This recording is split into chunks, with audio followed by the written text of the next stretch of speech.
All right, my seniors this year were Becca Balzer and Lydia Banger. So ladies, if you're not already up at the front, please come on up. Before I get started with those two, I would like to give a huge thank you to Jan and Nate Balzer. They've been in the program now for, I think, 15 plus years and provided so much support, volunteer, organization for both the girls and boys teams, and they will truly be missed. So thank you, Jan and Nate, for all of your kindness and assistance that you've shown to our program. We really appreciate it. So with that being said, I will go ahead and start with Becca. So I first met Becca, and she was a tiny little nugget. She was standing on the hill with her sister Mara, and I thought, oh my gosh, there's more of them. Little did I know that Becca would grow up to be an amazing young woman.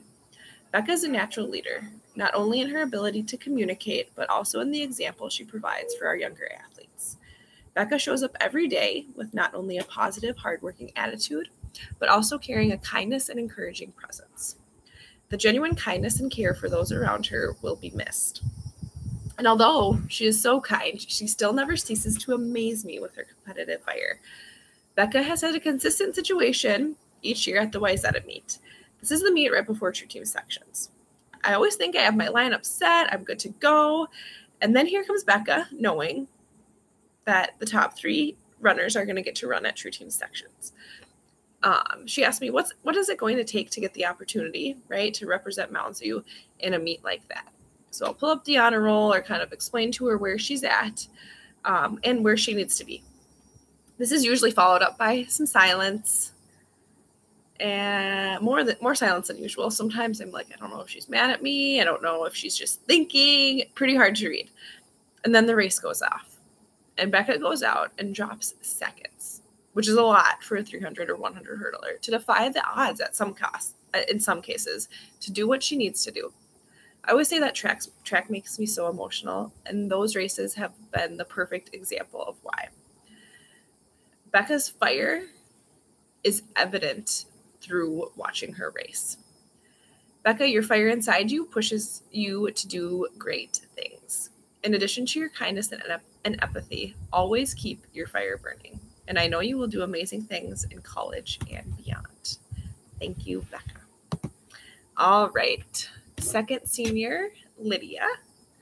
So, as you may know, I'm not a big public speaker. And I typically begin thinking about what I'm going to say for these senior speeches around the first week of the season.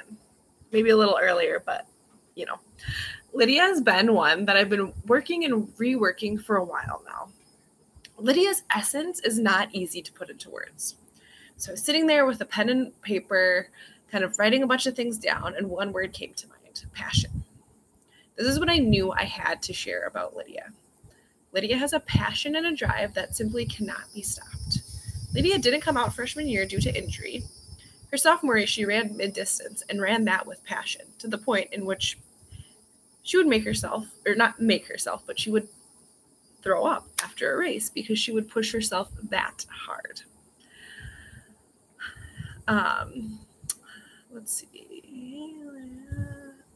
So I didn't get the opportunity to really know Lydia until junior year. Even coming into the hurdles as a junior, Lydia exhibited passion and fearlessness of a veteran. I've never seen anyone go over a hurdle like Lydia did the first time I put one up in front of her. We did a few drills here and there, and then usually pull out the hurdle. It's a little bit of a scary thing. Most girls kind of jog up to it, hop over it a little bit. Not Lydia. Lydia sees that hurdle, runs right toward it full speed, hops right over it. At that point, I knew, all right, Lydia is definitely in the right place. I've never seen anyone go over a hurdle like Lydia does. Lydia's passion is shown if you watch her run. She's always attacking and pushing no matter how she feels. This year we've had to even talk about, okay, how do you rein in that excitedness and that passion in order to still be efficient? Lydia does this in life too. I think she may have taken every single class at Mounds View. that Mounds View has to offer. So Lydia, thank you so much for showing your passion. Thank you for working with me this year to try and control that passion and that excitement and that drive in order to be efficient. Lydia is heading off to Madison in the fall, where I'm certain she will do great things. Thank you for bringing your passion to the hurdle crew, and you will be missed. All right. Thanks, ladies.